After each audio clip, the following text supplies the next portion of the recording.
A galera do Dead Fish não vai ficar sozinha nessa conversa, não. Eu chamo para conversar sobre ocupação dos espaços públicos a nega Giza. Palmas para ela, gente. Ela é apresentadora do programa Aglomerado da TV Brasil, fundadora da Central Única das Favelas, a CUFA, junto com o MV Bill e o Celso Ataíde. Ela é produtora do prêmio e do Festival Roots, que é o maior festival de hip-hop da América Latina, e é presidente da Liga Internacional de Basquete de Rua. Vem para cá também a Jânia Perla. Jânia é professora e pesquisadora do Laboratório de Estudos da Violência da Universidade Federal do Ceará, é antropóloga. Ela tem pesquisas que demonstram que a ocupação urbana pode contribuir para a diminuição da violência. E vem para cá também o Thales Fernando. Ele é o Pombe, aqui de Brasília. Palmas para ele, gente! Ele é estudante de desenho industrial na Universidade de Brasília e é grafiteiro. Bem-vindos! Para atualizar o nosso blog, o camaraligada.com.br, hoje está aqui a Patrícia Del Rey. Ela é poeta, atriz e é do coletivo Transverso. Tudo bem? Tudo bem, tudo ótimo. Patrícia, o que é o coletivo Transverso? O coletivo Transverso, ele nasceu em 2011. É um coletivo que interage com a cidade. A nossa função é colocar poesia na rua através do estêncil e do lambe-lambe. Então, a gente realiza essas intervenções na rua, em alguns pontos, colocando poesia para todos. Já foram mais de 300 intervenções nesses 2 anos de existência, não é isso? Você teve... me diga assim, qual é o objetivo de uma intervenção poética? Eu acho que o objetivo da intervenção é o mesmo objetivo da composição. Assim, você olha a cidade como tela. Então, assim, você está passeando pela rua e você vê que você pode interagir em alguns lugares, né? Colocar mais poesia, colocar mais arte, colocar questionamento. Então, assim, por que a parede tem que estar branca? Eu acho que toda parede branca tem fome de poesia, tem fome de respiro. E colocar a obra na cidade é permitir que todo mundo acesse ela, né? Então, a pessoa não tem que ir até uma galeria para poder olhar o que é arte. A arte está aí, em todo lugar. E como é que é essa experiência de colocar a arte na parede branca? É arriscado, né? Porque intervir na rua normalmente é proibido, assim. Então, a gente interage muitas vezes em locais que já são locais abandonados, que estão depredados, e aí você vai lá e tenta colocar um pouco de delicadeza no concreto, né? E você já teve problemas com isso? Algumas vezes eu já fui pega pela polícia, né? Mas normalmente nada que a gente não consiga conversar e explicar que o que você está fazendo é arte, né? É um respiro para a cidade. Então, assim, normalmente você conversa e explica que o que você está fazendo é uma obra de arte. Tem alguns policiais que são mais delicados e outros não, né? Mas eu acho que o fato de você ser uma mulher acaba gerando mais delicadeza, por incrível que pareça. Assim. E qual é o endereço do blog do Coletivo Transverso? É coletivotransverso.blogspot.com.br. A gente trabalha bastante com a internet, porque quando você fotografa um stencil e você coloca na rede, você permite que outras pessoas que não estão na sua cidade também acessem aquela poesia ou aquela mensagem de outras formas. Legal, muito obrigada por ter vindo. Nega Giza, você é presidente de uma das iniciativas mais bem-sucedidas de ocupação de espaço público, que é a Liga do Basquete de Rua. Como é que surgiu esse projeto? Como é que ele ganhou tanta projeção até internacional?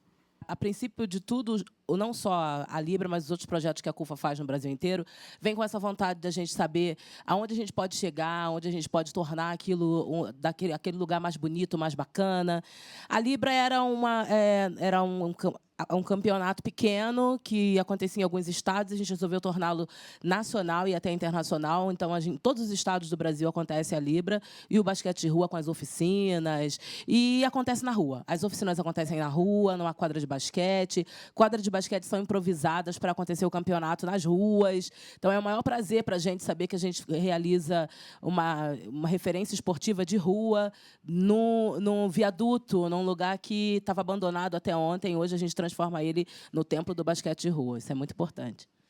Jânia, muitas vezes essas iniciativas sofrem resistência, seja da prefeitura, seja dos moradores vizinhos, seja de comerciante. Por que existe essa disputa em torno de um espaço público?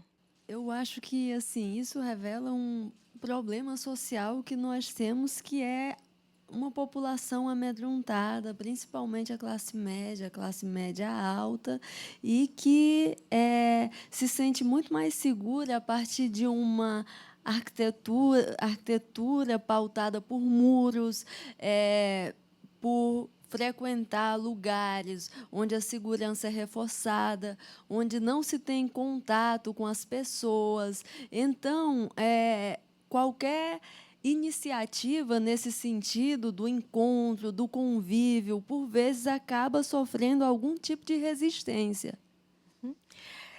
Thalys, eu queria que você contasse um pouquinho para a gente da sua história. Você tem experiência com grafite em Brasília, São Paulo, Buenos Aires. Como é que você começou a trabalhar com grafite e qual é a sua atitude na hora que você sai para fazer um grafite? Você escolhe o lugar, pede autorização?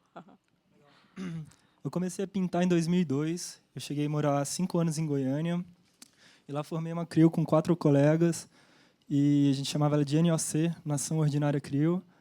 E a gente começou a pintar todos os muros por lá, por Goiânia. Eu acabei me mudando para Brasília em 2006, eu acho. Voltando para casa, só daqui. E o processo de pintura, eu normalmente não peço muita autorização, porque aqui em Brasília tem muito espaço público e pouco lugar acessível privado para a gente pedir autorização. Então, normalmente, eu boto a mochila nas costas e saio pedalando por aí e começo a pintar. Só que, normalmente, tem, como a Paty falou, problemas com a polícia, né? Uma vez eu já tinha pintado pela manhã e encontrei uns camaradas na rua, todos pintados, sujos assim, eu nem conhecia eles. Aí os caras falaram, vamos aí, chega aí, vamos pintar.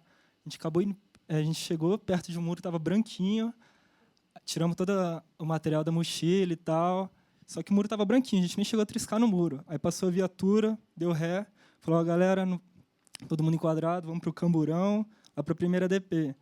Então, isso tudo depende da índole do policial, né? Tem os que estão de boa vontade, outros que já querem te deixar na pior, assim, ó. Bom, meu nome é Ana Carolina, e aí você falou, né, que você tem experiência também em pintar em Buenos Aires, né? Queria saber se a galera de lá, eles têm preconceito, que nem aqui no Brasil, porque é fato. Que aqui as pessoas, elas interpretam muito, por causa que tem muita pichação. Então, aqui tem muita gente, principalmente as pessoas assim, mais velhas, que elas interpretam isso como pichação, não aceitam. Então, eu quero saber, qual a visão do povo lá de Buenos Aires? Olha, preconceito vai ter em toda cidade, em todo lugar do planeta, né? Só que uma coisa que eu aprendi é que, se você está pintando durante o dia, você é artista. Se está durante a noite, você já é criminoso. Mas tem de todo tipo, tem pessoas que gostam, e em Buenos Aires é uma cidade muito aberta à arte, à cultura. Tem um enraizamento muito forte nisso, nessa vivência do popular, de valorizar a cultura e a arte mesmo. Rodrigo, a nossa reportagem mostrou uma experiência lá na Praça Roosevelt, né, que teve todo aquele problema esse ano. Eu queria que você contasse um pouquinho do que aconteceu e da sua vivência nessa praça. Os malucos todos, os poetas, os músicos, os punks, a gente estava ali presente durante muitos anos e fazendo com que aquilo ali não se revitalizasse de uma forma que o Estado gosta de falar, mas que revitalizasse de uma forma que as pessoas conseguiam trocar ideia nas ruas, não existia especulação imobiliária, as coisas não eram caras. A Praça Roosevelt não era o lugar mais seguro do mundo, era feio, estava bastante abandonado, mas ainda existia uma cena de pessoas que andavam de skate, gente que ia lá. O break em São Paulo tinha uma sede na Praça Roosevelt, era ali embaixo, que a Praça Roosevelt eram 2 andares. Então, o que aconteceu? No decorrer do tempo, o centro de São Paulo foi ficando valorizado, foi recebendo a atenção de uma elite que queria se tornar mais cosmopolita. Eu não sei, posso estar falando uma besteira, mas aí os preços começaram a subir muito. E esse projeto de revitalização foi começando a expulsar essas pessoas que quando teve a reforma, veio o embate com os skatistas, foi isso? Aí a praça ficou 2 anos ou 3 anos em reforma, e eu já não estava lá quando esse embate começou, e o que eu sei é que os skatistas voltaram, como sempre estiveram lá no passado. E aí teve um problema que foi a Guarda Municipal Metropolitana queria proibir. E não conseguiram. porque Agora era já muita fizeram gente. as pazes. Não sei se fizeram as pazes. Não, eu Existe acho uma que certa sim, já tensão no tão. ar em alguns lugares. Algumas pessoas me contam uma coisa ou outra. Agora a alegação é que os skatistas depredam o local. Mas eu definitivamente não concordo com isso, porque a praça está muito viva com eles lá. Eu gostaria de ressaltar que é muito positivo todas essas iniciativas de ocupação dos espaços públicos, nesse sentido de uma atitude política mesmo, de resistência e de se apropriar da cidade. Se essas pessoas que têm medo que o seu Rolex seja roubado, em algumas situações, como você falou, se sentem donas da cidade, na verdade não se sentem, porque não circulam, não têm têm medo de circular pela cidade.